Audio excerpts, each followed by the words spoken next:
Have you ever wondered why the first arrest of a British prince in history and the largest airstrike in the last decade took place on the same Saturday? What if the bombs falling on Tehran today are not actually aimed at the Ayatollah, but at those currently sitting in London prisons? Today, I'm going to show you how Trump is literally cutting the wires that have controlled the world for the last 100 years.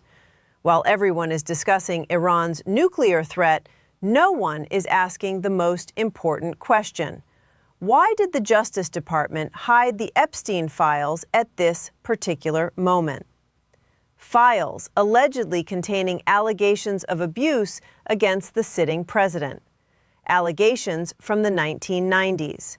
Allegations that the Justice Department did not make public. And no, this is not chaos. This is dismantling. I've spent 10 years watching how power actually works. Not the version printed in textbooks, not the version delivered in press briefings. The real version, the one measured in oil barrels, in intelligence assets, in who gets to pick up the phone and who doesn't. And one thing I've learned, nothing in geopolitics happens by accident, and almost nothing happens for the reason they tell you it happened. Let's zoom out. Here are the facts as I have them. The Department of Justice was under scrutiny for not releasing files that allegedly contain accusations that Donald Trump abused a minor girl in the 1990s. That is an accusation. I'm not asserting its truth, I'm asserting its existence and its political weight. Trump's approval ratings were, at the moment of these strikes, at historic lows. He is heading into midterm elections in which Democrats could credibly win the House. If that happens, the investigation machinery starts. Subpoenas, depositions, files, and then, Saturday morning, bombs. Saturday Night Live is making jokes about it. The late-night hosts are making jokes about it. But I want you to understand that if this is a distraction, if people are dying so a president doesn't have to answer for a folder sitting in a DOJ archive, then we are watching one of the most cynical political maneuvers in modern American history. I am not saying that is what happened. I'm saying that's a question you should be sitting with right now, because here's the other possibility. Maybe the bombs are real. Maybe the strategic logic is real. Maybe both things are true simultaneously. That's how power works. It is never one thing. It is always several things at once, layered on top of each other like sediment. The question is which layer you're standing on. John Bolton has spent 30 years wanting to bomb Iran. 30 years. He's written about it. He's advocated for it. He's built an entire foreign policy identity around it. And then, the week it finally happens, Bolton sounds the alarm. Politico's headline, John Bolton sounds the alarm on Trump's Iran gamble. Ask yourself, why? The answer, when you strip away the rhetoric, is not complicated. Bolton's complaint isn't that Iran was struck. His complaint is that Trump might not finish the job the way Bolton's architecture requires. His concern is that Trump will talk directly to Tehran.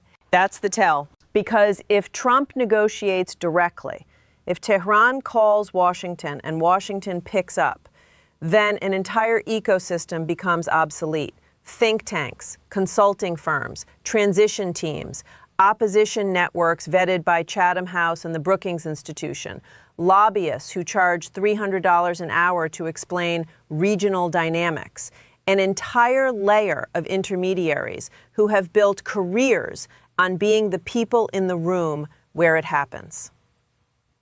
Chatham House, the intellectual arm of the British Foreign Office, put it plainly. You don't do regime change from the air. No strategy can be done from the air. Fascinating.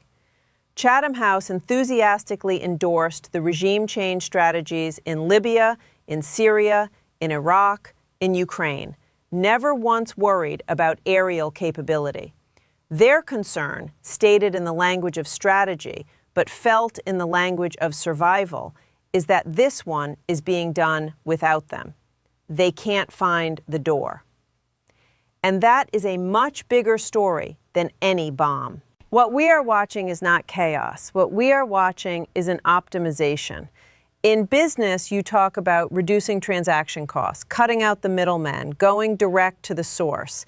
That's what this looks like. The U.S. is moving from a model of complex, managed alliances with dozens of intermediary nodes, each extracting a fee, each adding friction, each slowing the signal, to a model of direct bilateral control. Britain, Europe, the NATO consensus architecture, these are not allies being sidelined. They are legacy software that the system has decided it no longer needs to support. And legacy software doesn't get a vote. I want to tell you about a business model, because that's what this is. The Bush-Cheney school of foreign intervention was, in essence, a franchise operation. You go in, you remove the existing management, you install a democratic process, elections, constitution, civil society, and you hope the franchise takes hold. Iraq, Afghanistan, Libya, you know how those turned out. The Trump administration has looked at those outcomes and concluded something different. They've looked at Venezuela. And in Venezuela, something interesting is happening. The nightlife in Caracas is returning. Restaurants are full. There's a kind of détente forming between the expatriate community and the in-country elites. And crucially, Trump is receiving zero political blowback. Here's the model. You don't try to build a democracy. You don't send in transition teams with checklists about civil liberties. You find the corrupt operators who actually run the country, the ones who know where the levers are, and you make them a better offer than the black market was making them. You say, we'll give you access to American capital. We'll bring your oil back onto legal markets. We'll help you with the Chinese. All we ask is that you dial down the radical posturing, stop exporting terror, and acknowledge who's in charge of the hemisphere. Corruption for corruption, pragmatism for pragmatism. Now transpose that to Iran. The Islamic Republic's top 40 leadership, gone, decapitated in a single Saturday morning. And within hours, Trump calls in to an Atlantic journalist and says, I'm ready to talk. Not to Bolton's approved opposition networks, not to Chatham House's vetted successors, to whoever is left. That phone call is the policy. The message is, your ideology just cost 40 of your leaders their lives. But money we can work with. Your oil is sitting in the ground while your people suffer. We can change that, but the terms are ours. Is this morally grotesque? Absolutely. Is it strategically coherent? That is the more unsettling question, because the regime they're dealing with has organized and committed acts of terror for decades. It has been committed to the destruction of Israel and the United States. And yet here we are, potentially watching an administration prepare to do business with its remnants. Because the alternative, as Iraq and Afghanistan showed us, is 20 years of bleeding with no exit. The question is not whether this is good. The question is whether it might work. And I don't think we know the answer to that yet. Let me tell you what really happened with Britain. When the strikes began on Saturday, the United Kingdom was informed, not consulted, informed on Friday afternoon. Keir Starmer then refused to allow the U.S. to use British bases in Diego Garcia or in Britain itself. The British press is calling this a matter of principle, a stand for international law, a sign of Starmer's moral backbone. I'm going to suggest a different reading. It doesn't matter. That's the point. The U.S. flew the mission without the bases. The B-2s took off. The bunker busters hit their targets. And Britain's refusal, what in any previous decade would have been a crippling logistical veto, turned out to be nothing, a statement of absence.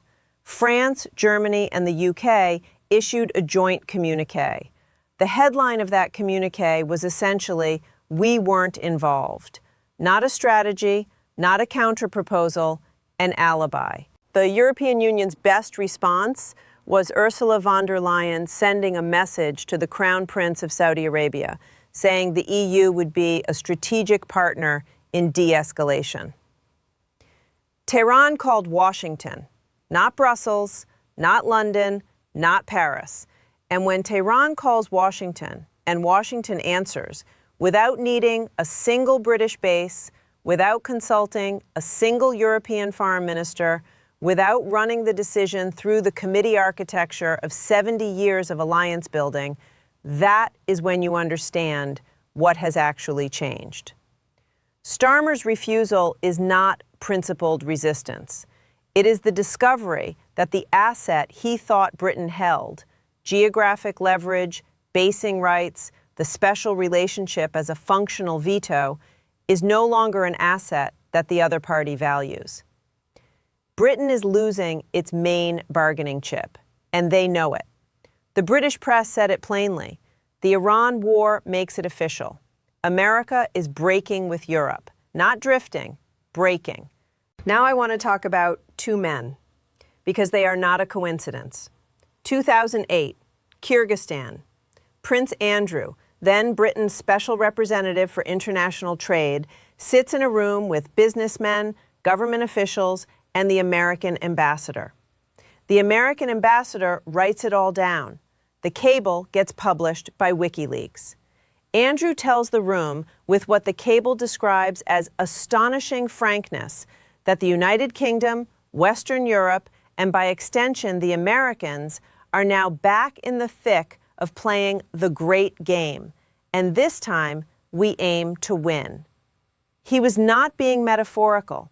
He was describing an operating framework, the real version of British foreign policy, not the version dressed in democracy and human rights for public consumption, the actual version, in his official capacity, on the record. Prince Andrew has been arrested, first royal arrest in centuries. The allegation, misconduct in public office. The Epstein files contain evidence that he was passing confidential trade intelligence into Epstein's networks. The man who bragged openly to an American diplomat about winning the great game was routing British strategic intelligence through Jeffrey Epstein.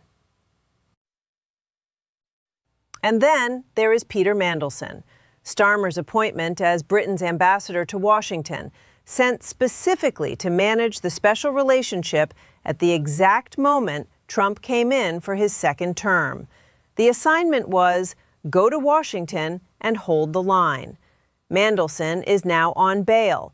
The Epstein files show he was passing advanced knowledge of British financial policy into the same networks. Think about what I'm describing. The geopolitical operator, Andrew, ran information through Epstein. The financial operator, Mandelson, ran information through Epstein. Both arrested, both out on bail, both exposed simultaneously. These are not personal scandals. Personal scandals involve affairs and expenses. What I'm describing is the removal of server nodes. Andrew and Mandelson were the hardware through which the old network transmitted its signals, from British intelligence to American intelligence, from British finance to American finance, laundered through Epstein's social infrastructure, his parties, his island, his connections.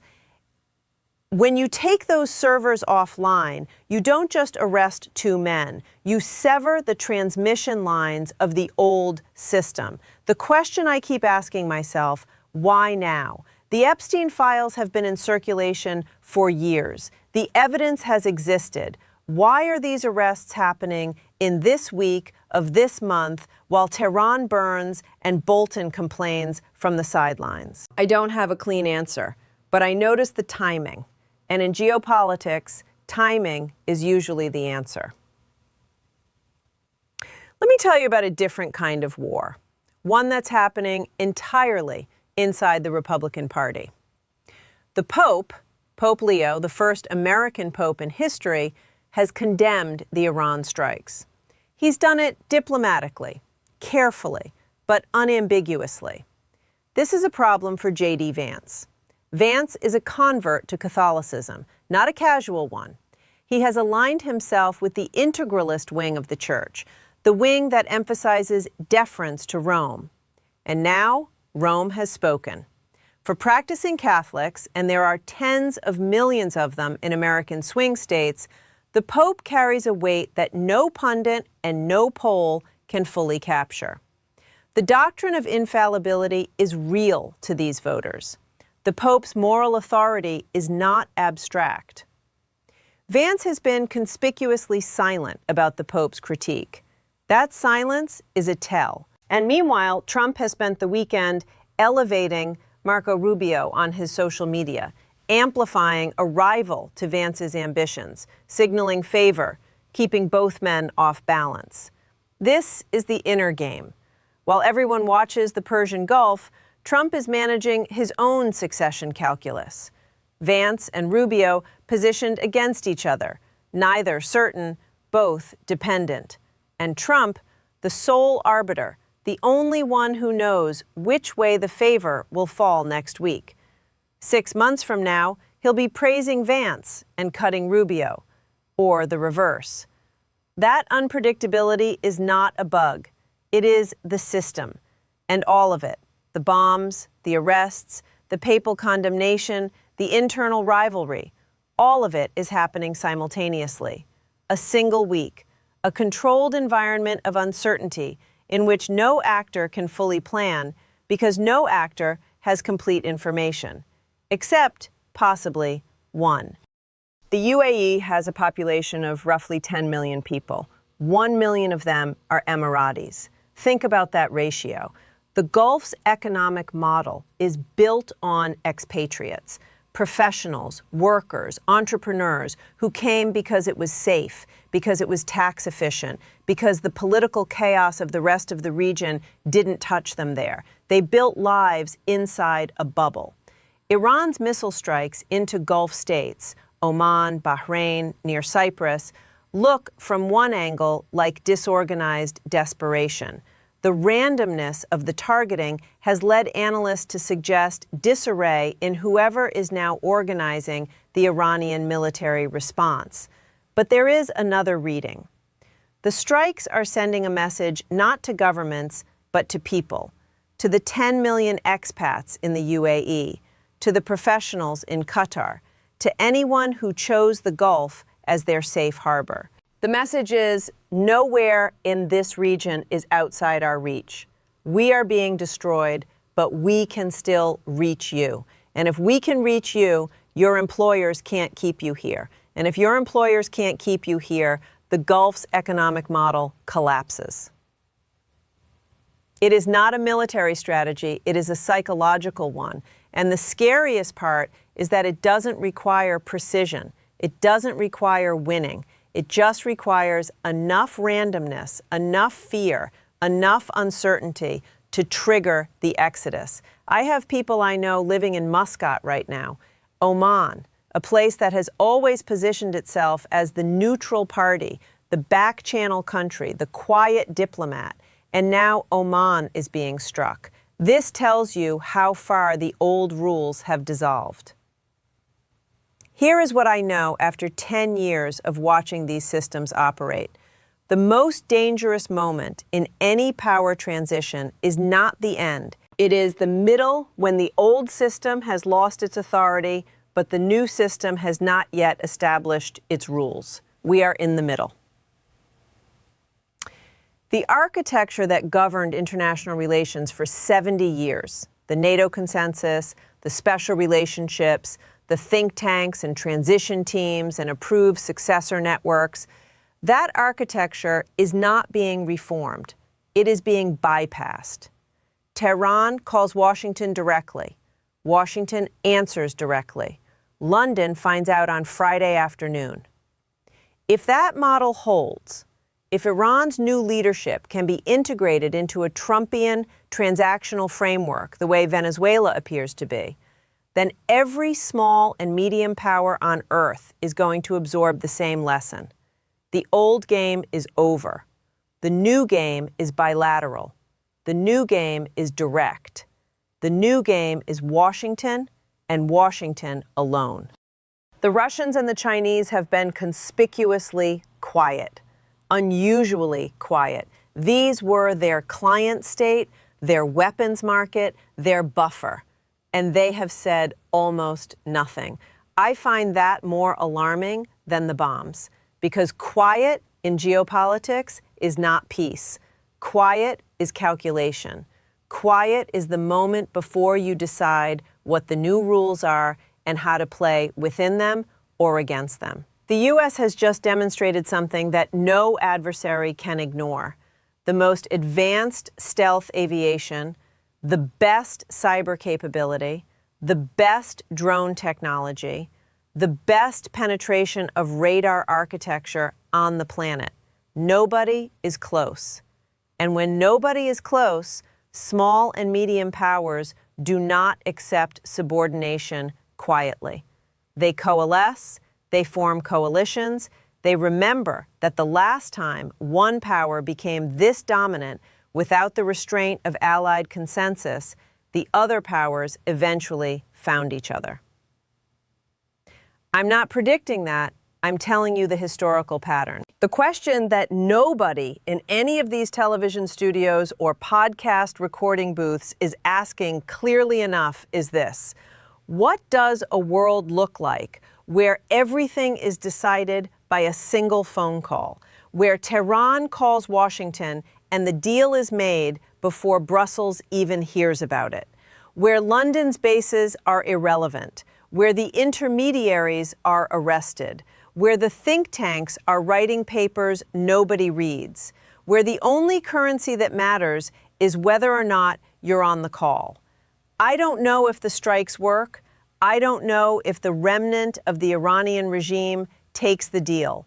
I don't know if the Venezuela model scales to a country of 90 million people with 50 years of ideological sediment and a succession chart that even American intelligence can't fully read past the 6th layer. I don't know if the Epstein files ever fully see daylight. What I know is that this week, the world changed its operating system. Not the headline version, not the version with the explosions and the flags and the press conferences, the version underneath, the version measured in who picks up the phone and who doesn't, in which servers are still running and which ones have been unplugged, in what information flows and what information has been permanently severed, that version. And in my experience, that version, the quiet one, the structural one, the one that takes months and sometimes years to become fully visible, that is always the one that matters. That's all for today. If what I've laid out here changes the way you're reading the news this week, and I suspect it will, share this with one person who needs to hear it. Because the most dangerous thing right now is not the missiles. It's the assumption that you already understand what's happening. I'll see you next time.